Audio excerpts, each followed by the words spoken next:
Handbook chapter 22 on robots in Christian ministry horizons and reflections and perspectives for the future.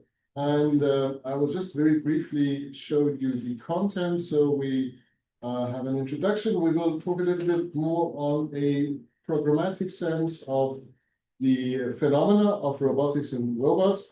And then there will be a section on religion-related communication practice. And we end with future horizons. Starting with the question why the debate became visible. There are some topics we treated in our chapter. Bless You Too was one example, and AI Jesus, a second one, polarized church and public opinion from approval to incomprehension. These installations raised questions about authentic religious communication and authority. They exposed the deeper elephant in the room, theology's relationship to technology. The issue is not only novelty, but how religious practice changes through AI-mediated forms.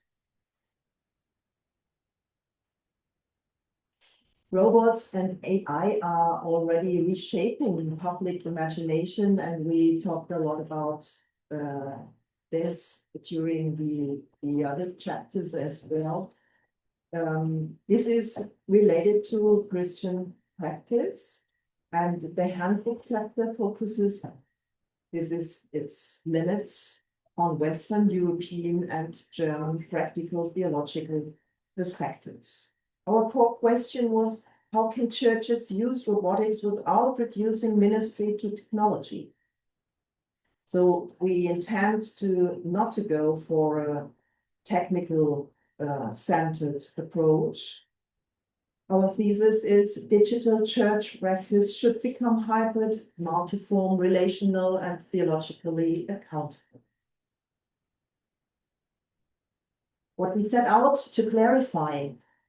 The chapter reflects possible uses and adaptations of robots in Christian congregations. It does not replace physical church, but situates ministry within a culture of digitality.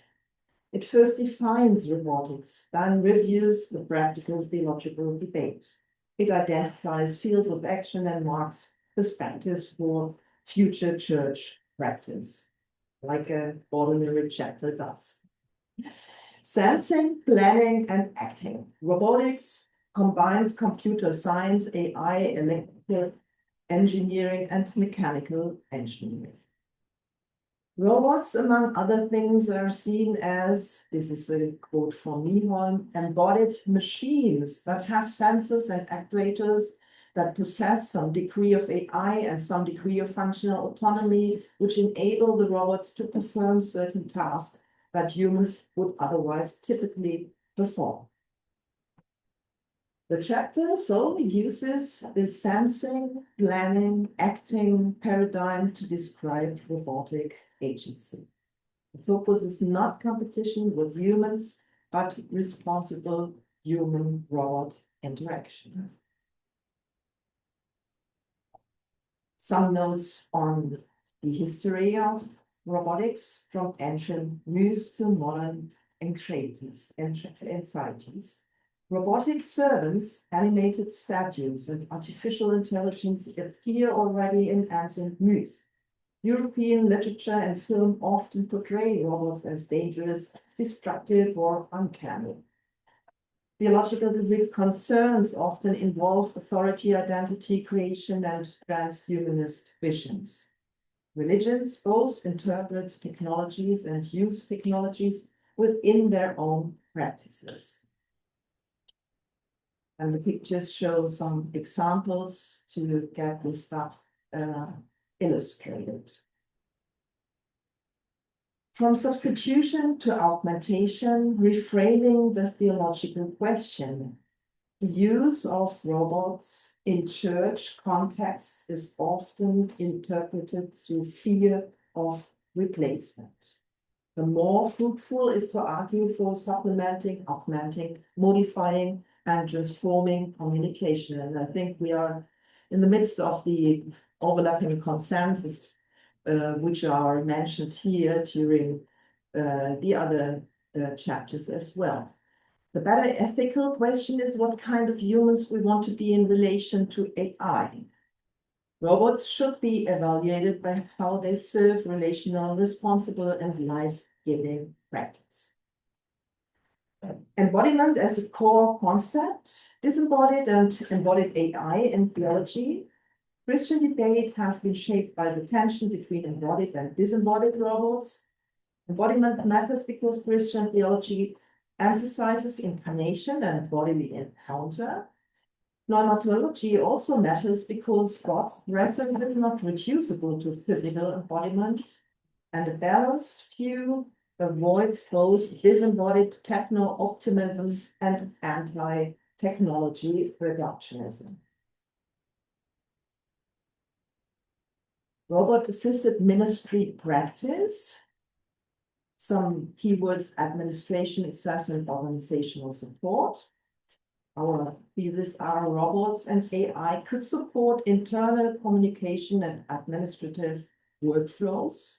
Examples include church parking guidance, wayfinding, FAQ support, and event access services. AI may assist in risk monitoring, compliance audits, fraud detection, and process automation.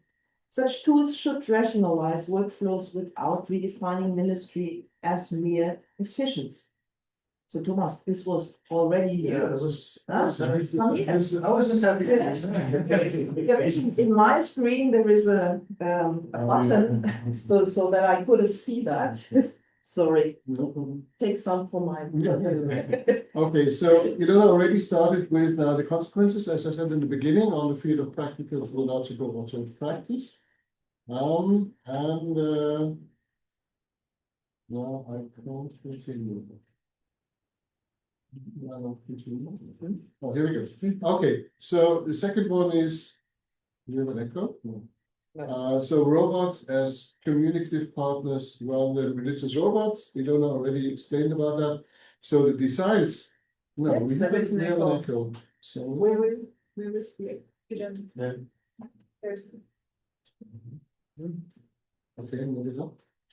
So designs that make robots appear too closely connected with divine presence, and that was at some point a public debate, irritate people in a non-productive way, and there is indeed the risk of offending religious sensitivities. So there was, for example, quite a few examples when Bless You Too went into Sunday morning worship services and took over some kind of liturgical responsibility, and that really was somehow irritating. So Bless You Too showed that robotic interaction can prompt people to reflect theologically. That's the positive effect of such experiments. Responses then reveal that what is at stake or comes to the table is actually a question of identity, truth, authenticity in blessing. So it always came up in the sense of, well, if we have Bless You Too, doing that kind of blessing, what is actually meant by a blessing, what is required, who is legitimized to do a blessing, and so on. So the preferred frame is robots as communicative partners, already said by Ilona, in religion and not as divine substitutes. And regarding worship culture, we speak of hybrid, interactive, and AI-assisted services. So we had an example, for example, in the Kirchentag in Nuremberg, I think 2 years ago, where an avatar took over the whole service, liturgy, prayer, sermon, and so forth. So they challenged indeed traditional roles of pastors and worshippers. Digital formats increase flexibility in time, space, sequence, specificity. That's all affordances in a sense. And AI may even support new sacred music, remixing church music and traditions for personalized worship. I heard this morning that the musicians, the composers, are now really frightened of the developments of AI. It's been said that about 99% of the composers will not be able to live from their work anymore. Responsible use requires transparency, data protection, theological reflection, or we used the term of theological discernment earlier on embodiment. Then, again, I will not go into that in detail because we've talked about that in other workshops in this conference, but as you're aware, there's also impact on sermons and authorship. So what is going to happen if we go into a form of algorithmic preaching? Not only online sermon libraries, but in a maybe new quality due to LLM-generated sermons. Again, they raise questions about authorship, accountability, biases, and so forth. And again, what is required is responsible, authentic interpretation of Scripture. So the chapter calls for revised theological standards for preaching in times of AI again and robots. We've just in the last section heard from Daniela about the pastoral care in terms of AI. So again, this can also be very short. Telechaplaincy is a big thing we work in the URPP on. It can integrate spiritual care into digital hospital and home care systems.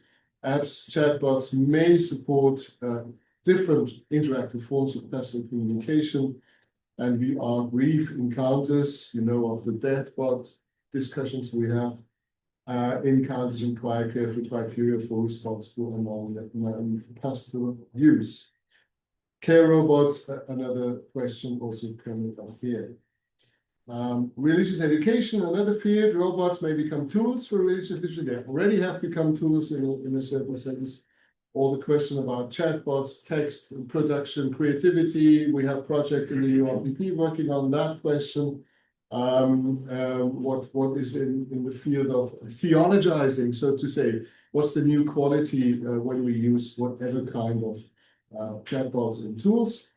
And collaborative learning may then combine virtual, augmented, and classroom-based environments. You see, we go a little bit to and fro between the descriptive and the prescriptive, but that might be the specific characterization of the whole field of digital theology, by the way.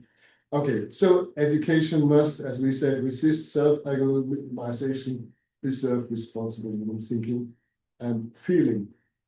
And again, on a broad scale, questions of inclusion, access, and justice come up.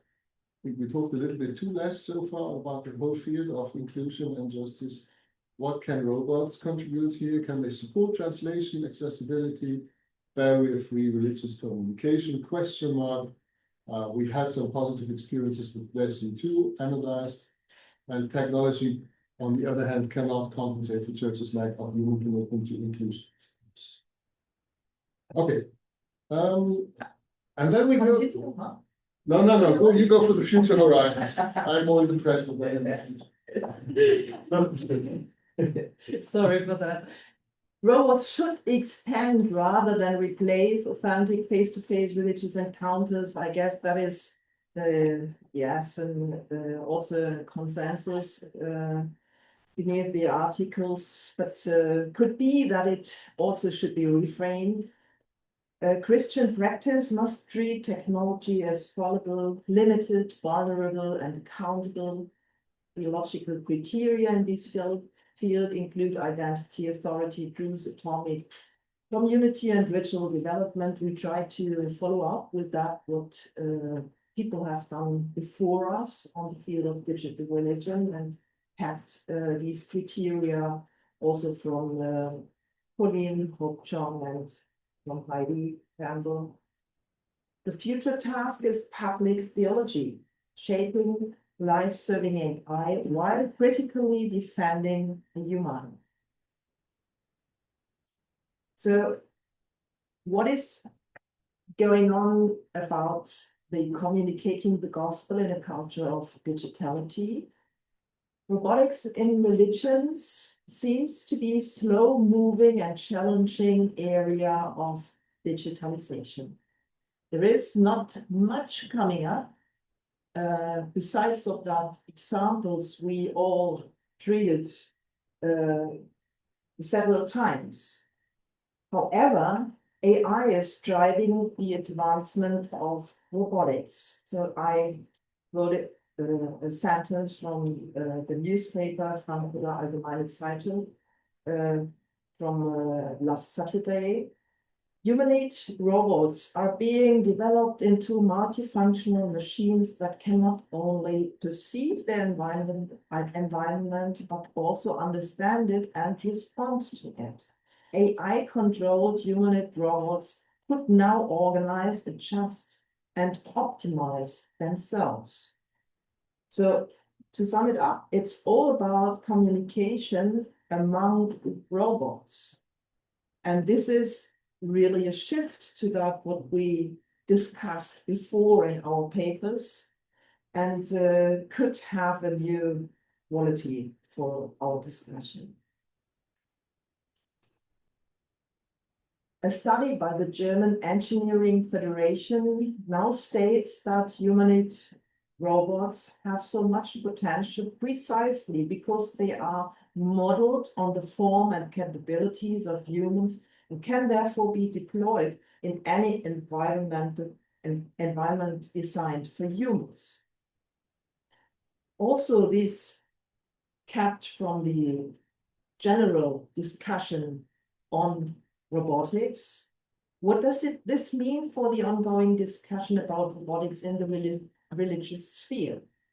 And the first consequence we took in preparation to our discussion today, it means that it has to be turned on its head. Not only that we must apologetically defend humanity so that robots do not replace humans, but rather also that we must consider exactly where and how we want robots to be integrated into an environment fundamentally designed for humans. This is what we like to give you to think about now in our discussion. Would like to relate to that. Thank you for your attention.